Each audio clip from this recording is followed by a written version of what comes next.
State Health Services, as well as Chief Nim Kidd, who is the Chief of the Texas Division of Emergency Management, as well as Dr. Zerwas, and then, of course, Dr. Mark Boom. Dr. Boom is somebody who has been working in collaboration both with me and my team during the course of the entire pandemic, whether it was hospitalizations early on or PPE early on, or now vaccines, et cetera. He's been a great advisor, whether it be on the phone, over Zoom, or in person. And I appreciate his leadership, not only for this hospital, not only for this region, but for what he and this hospital system are accomplishing across the entire state of Texas. But more important than all of those people, I want to say a very big thank you to all of the doctors and nurses and to all of the staff who work at Houston Methodist for what they've been able to accomplish as a team. Before you all came in here, we did have a very productive conversation about things like the COVID response and about things like the way the vaccination program is working. We also discussed some lessons learned from COVID to build a healthier Texas as we move forward through the course of this pandemic and, importantly, after the pandemic. And those conversations included issues such as ensuring that we are going to have the capability of maintaining ongoing supply chain availability for PPE in the future, not being caught in the future like we were in the past with having inadequate PPE. We talked about the value that we have come to appreciate by accessing and using telehealth. And we want to continue to expand the use of telehealth as we move forward, both during the course of the pandemic and after the pandemic. Another thing that we need to do as a state, and I know is a big issue here in Houston and in this medical center, and that is to help our fellow Texans deal with the challenges of their mental health needs. There are unique mental health needs as a consequence of the pandemic, but even before and after the pandemic, there are mental health needs that the state of Texas needs to work collaboratively with their medical professionals to make sure that we step up and fully address those mental health needs. Now, I'm proud to say that Houston Methodist is one of Texas's mass vaccination hubs. Their exceptional work has led to their ability to be able to administer more than 4,000 vaccines in a single day at a single location. Houston Methodist has helped Texas become a national model for the vaccination program. Never before in the history of our state have we been able to vaccinate so many people in such a short period of time. And it's remarkable when you think about it, because everybody's talking about are vaccinations, but the fact of the matter is we've been involved in COVID vaccinations for less than 5 full weeks at this time. In that time period, however, we've seen remarkable results, and here I'm getting into the numbers. As of yesterday, make that as of today, the state has distributed 1,725,575 doses that have been shipped to providers. 1,358,678 of those doses have already been administered to Texans. 177,193 of those are second doses. Percentage-wise, Texas has administered 81% of first doses, 67% of second doses. Overall, 78% of all doses allocated to the state have already been administered. Separately, and in addition to those numbers, Texas has provided 487,500 doses for nursing homes and long-term care centers. CVS and Walgreens are in charge of administering those doses. They have administered 124,827 of those doses to those who reside in nursing homes or long-term care centers. We as a state continue to insist that Walgreens and CVS pick up their pace, because while Texas is now administering 78% of vaccines. Walgreens and CVS are only at 26% of their vaccine administrations. Now, one way that Texas has been able to tremendously accelerate vaccinations is by opening up these large-scale hub vaccine centers like what Houston Methodist has been able to accomplish. What this does is that it allows communities to have several locations capable of vaccinating thousands of people at each of those locations. Last week in Texas, we had 28 large-scale hub vaccine centers like what they have at Houston Methodist. We increased that number dramatically since last week. This week, we now have 78 large-scale hub vaccination centers. Altogether, there will be, this week, 260 providers in 122 counties getting allocations this week. Plus, there will be providers in other counties still vaccinating with shipments that they had previously received. Residents of all 254 counties in Texas have been vaccinated. Importantly, localized here, Harris County has administered far more vaccines than any other county in Texas. The number I have, I think this is as of yesterday, Harris County had administered 259,848 vaccines. To give you a comparison, Harris County has administered almost double the amount of vaccines by the second closest county, which would be Dallas County. The number one vaccine administrator provider in Texas is Houston Methodist, which is a key reason why we wanted to be here today to say thank you for your leadership in being the example for how swiftly this can be done and being a model for other providers across the entire state of Texas.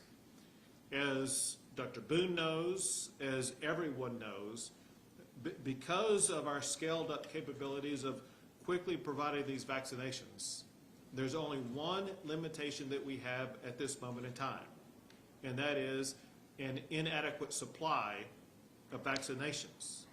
And that supply of vaccinations comes only from the federal government.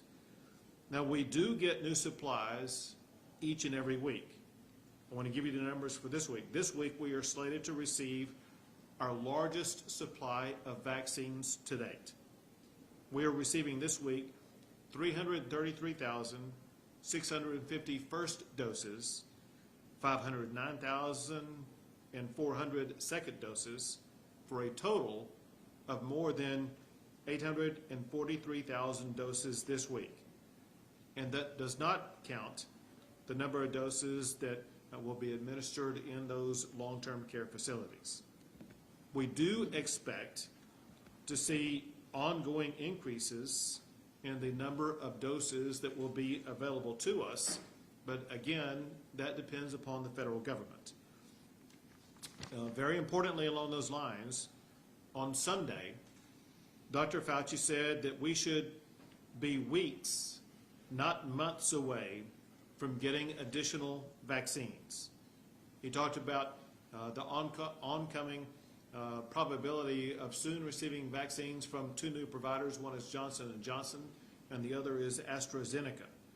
Receiving those additional vaccines would massively increase the supplies that we have in Houston and across the entire state of Texas, and being able to vaccinate far more people far more rapidly. Now, another thing that we talked about is that in addition to vaccines, Houston Methodist is also using antibody therapeutic drugs to reduce hospitalizations. In fact, here again, Houston Methodist is the statewide leader in the amount of antibody therapeutic drugs that are being administered. And so we have private, what I call private providers like Houston Methodist, as well as other hospitals and other healthcare centers across the state. But in addition to that, the state of Texas is operating 12 antibody therapeutic drug administration centers across the state. These drugs are very important to help Texans who contract COVID stay out of hospitals. We've heard information here today about the effective results seen from the administration of these antibody therapeutics about achieving that goal of keeping people out of hospitals. Bottom line is that with these strategies, as well as with the outstanding work from the frontline healthcare workers that we see at places like Houston Methodist, Texas will remain a national leader in COVID response, and together we will work to achieve a healthier Texas. With that, I will pass it first to the Chief of the Texas Division of Emergency Management, Chief Nim Kidd. Thank you, Governor. And Dr. Boone, I really want to thank you and your team, the men and women of Houston Methodist. Your confident, competent leadership, your ability to be flexible in times of uncertainty are the hallmark of all this success. I've always seen you and your organization put the patient first, trying to do the right thing, and I'm very grateful for that. This is why you're leading the state. We're very much appreciative for all of your efforts and work. I don't think there's been a 24-hour period that's gone by that you and I haven't been in contact with each other some way. So sure. I know you're a tireless advocate for taking care of Texans. Thank you for that. You know, in all of our businesses, all of ours, the quest for efficiency has been the killer of preparedness. It's what keeps you driving around with a quarter tank of gas in your gas tank at hurricane season. It's what keeps very few supplies on our shelves whenever we're making a run on the market. And it's what's caused all of us to have PPE shortages. So our agency will continue to source and secure PPE for all first responders and healthcare workers. We'll continue to work on testing materials and supplies. Testing is still a very important strategy in this fight against COVID-19. Even though we have the antibodies that are out there, which have been life-saving, and the vaccines, we still need to continue our testing protocols. We'll continue to support our staffing. And, you know, we're not out of the shit, Governor. We're in a great place and we're moving forward, but we have to keep doing the things that we have been doing until we can turn the corner on this. So thank you all for your efforts. Very good. Now, Dr. Hellerstedt, the Commissioner for the Department of State Health Services. Thank you, Governor Abbott. And thank you, Dr. Boone, for having us here and getting to meet your team. We had an incredible discussion prior to this news conference. I heard some amazing things. I heard about how an organization that's well-led and extremely well-organized, but has the compassion and has the spirit and the intention to help its community on a large-scale basis. You know, for folks who aren't really familiar with how healthcare is delivered, they might say to themselves, well, of course hospitals can stand up mass vaccination centers, right? Isn't that what they do every day? No, that's not what they do every day. But you see here an example of the kind of initiative and forward thinking that an organization can engage in when it truly has a commitment to the best benefit of the people of its community. And they're not alone. There are other, they work with other hospitals. There are other parts of the state where similar types of collaborations have taken place. That's why we're doing so well. It really is the Texas spirit. It's the spirit of getting together locally and solving problems and getting this solution out to folks. We are very excited about vaccine. We're very excited about the prospect that there'll be more vaccine. As some people have said, it's the first time we really can go on offense, if you will, against COVID-19 so that we can ultimately have a victory. But don't forget, in a battle like this, just because you've gone on the offensive doesn't mean you can ignore defense. You still have to defend yourselves, and that's why everyone in this room who's not speaking is wearing a mask. We need to continue to engage in those infection prevention and control behaviors until we have really finally driven COVID-19 into something in history and we can get on with the way of life that we prefer. Thank you. Doctor. Thank you.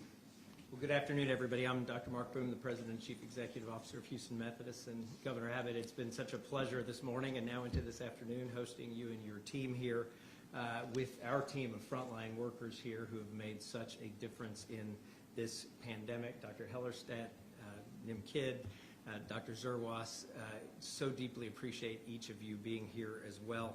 You know, it hasn't been the circumstance I would have wanted, but I've gotten to know the governor and his team pretty well this year, and let me tell you, they've been great to work with. And Governor, I'd like to thank you for your response throughout, whether it was early on getting us PPE, helping us with staffing through the first surge, and now, of course, all the hard work on convalescent plasma and on vaccines.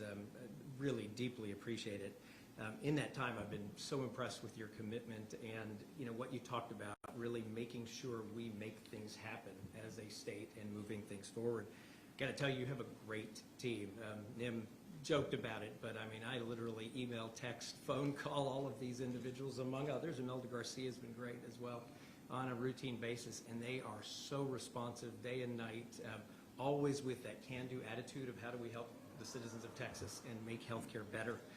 You've also been instrumental in working on monoclonal antibodies. I'm very proud to announce today we will hit our 2,000th infusion of a monoclonal antibody to patients here across Texas, and we are convinced those are making a real difference in keeping people out of the hospital.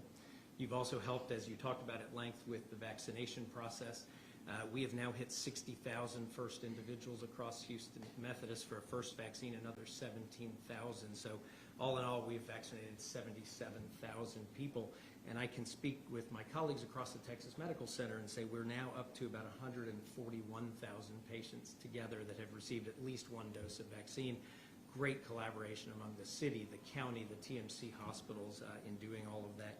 Just at Houston Methodist, we have vaccinated people from 712 zip codes across the state. So we're making a real difference across the state. As you said, the rate limiting factor, as I work with the city, the county, other hospitals, is supply. When the supply is here, I am confident, working with all of them, working with our pharmacy colleagues, that we will move things forward greatly.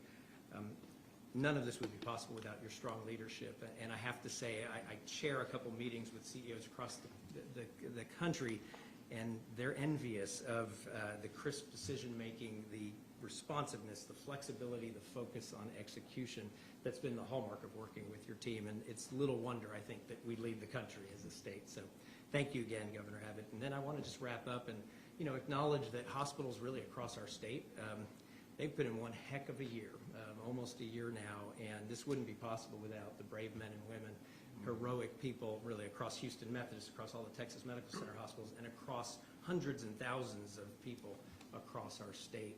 They're dealing with the highest surges we've seen. They're dealing with convalescent plasma, with vaccination drives, et cetera, and they're answering their calling to healthcare, and we're so proud of each and every one of them for what they do.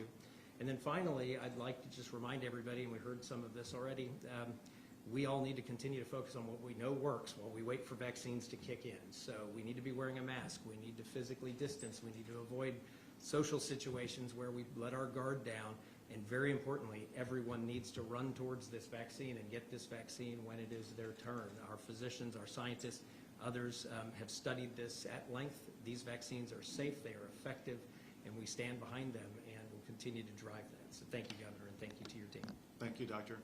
Also, I do want to recognize that we are joined today by State Senator Boris Miles. We are not only in his district, but also Senator Miles is a very important senator in the state legislature as it concerns healthcare-based issues, and he will be working with us as we continue to address these issues in the coming session. With that, we'll be happy to take a few questions. Yes. Governor, Go ahead. Governor, can you talk to us about why we are in the largest county in the state, fourth largest city in the country?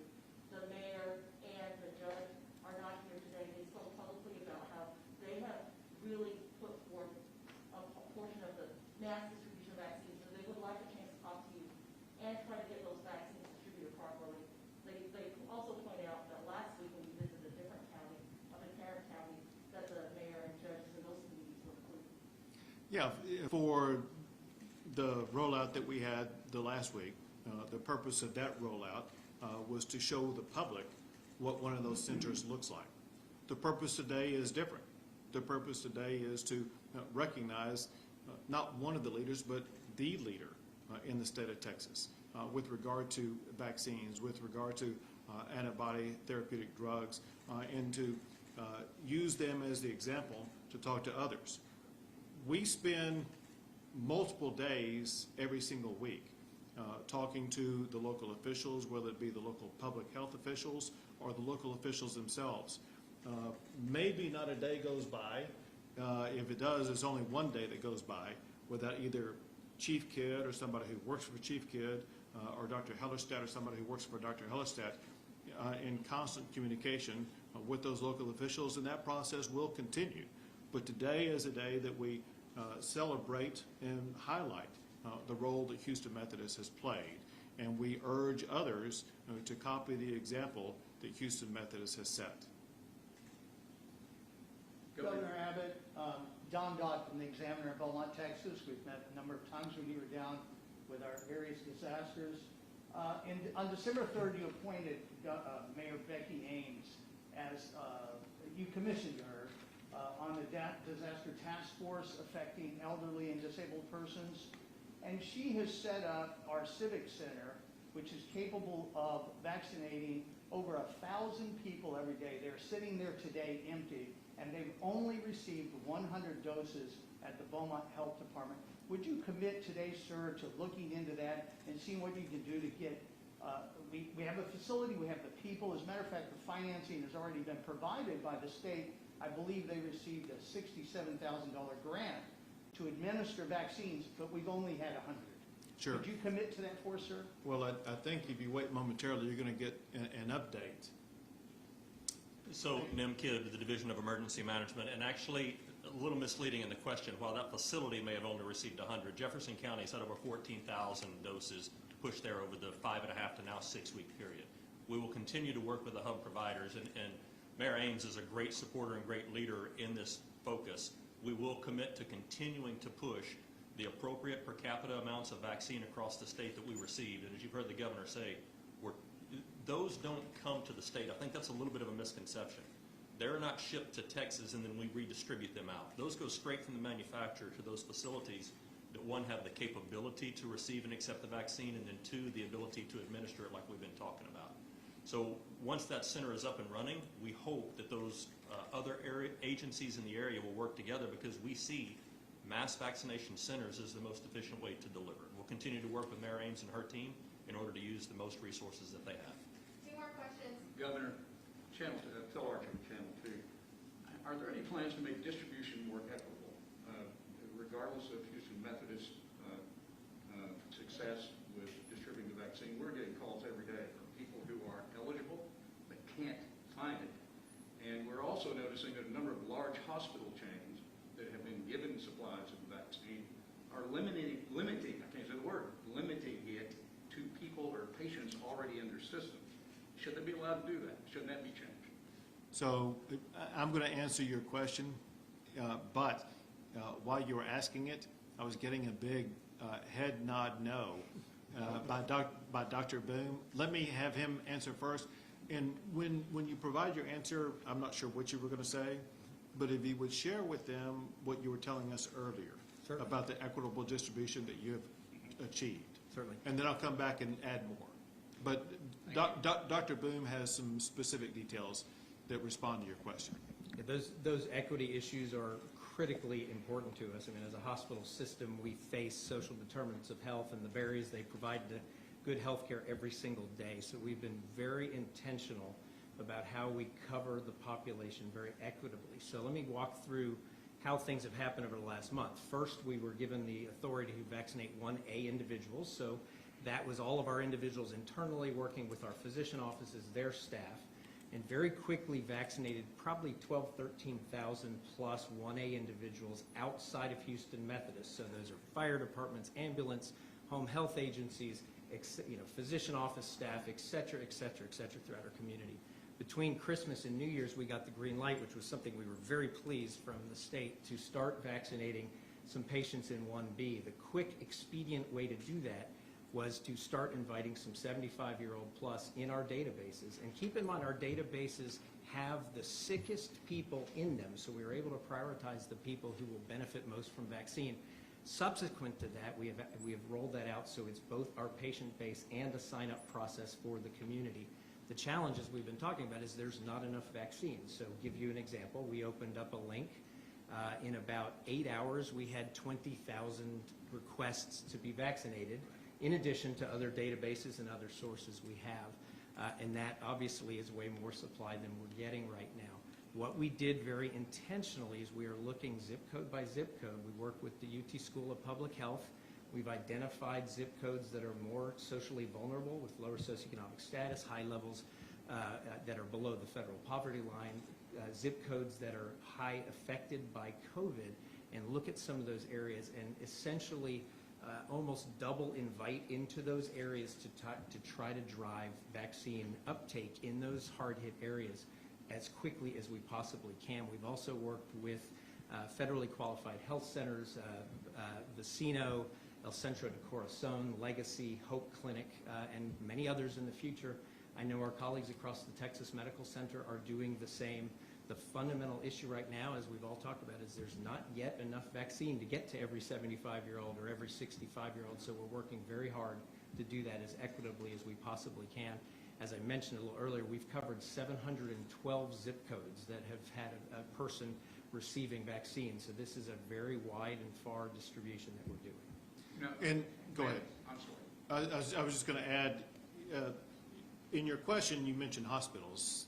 The fact of the matter is, in many, maybe most locations across the state of Texas, is the local public health authority that's leading these vaccination sites, making sure that it is done in as equitable fashion as possible, but working to achieve the goal that was set out by General Perna when he, a week before we received the vaccines, set out the standard that we were expected to achieve.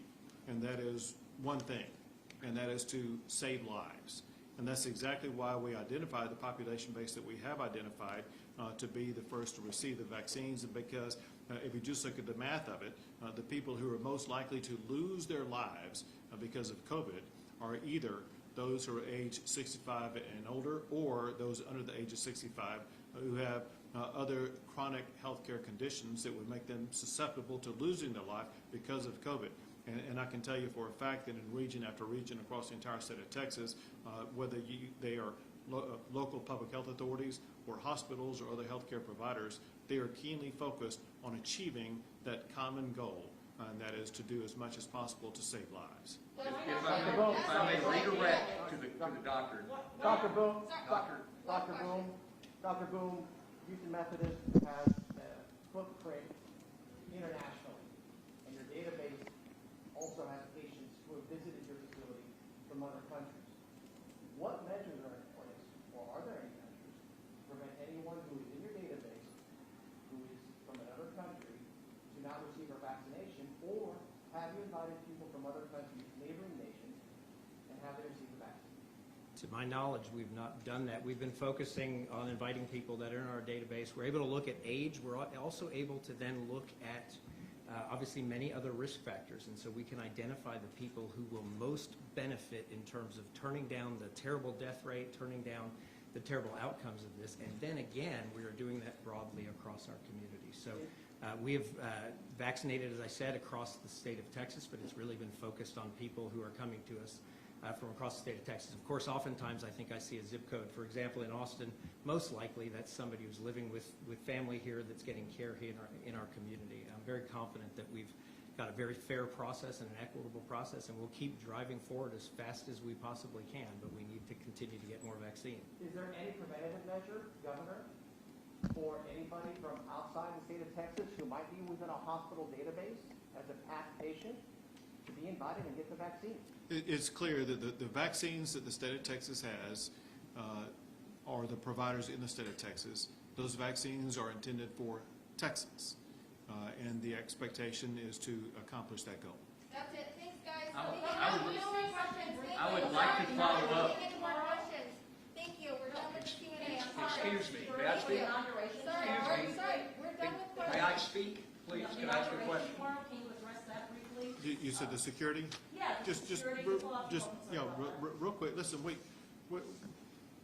the Texas Department, and I'm speaking on behalf of you're talking about Texas-based question or U.S.? Yes, Yeah. sir. So Texas, capital. right, and so the Texas Department of Public Safety is very professional, and they deal with challenges like this all the time. And all the time they work in collaboration, both with federal officials such as the FBI, as well as local law enforcement, and they share information, and they are absolutely on top of any potential threat. They do a great job, and I feel confident that we will make it through the inauguration day without incident in Austin, Texas, or elsewhere around the state of Texas. Thank you all. Thank you, guys. Thank you.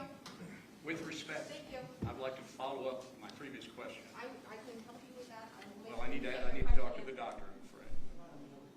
Okay. Well, I'm sure the doctor would be happy to talk to you when we're done. When will that be? Here, let me get connected with someone over here. Why don't we, can I ask this question?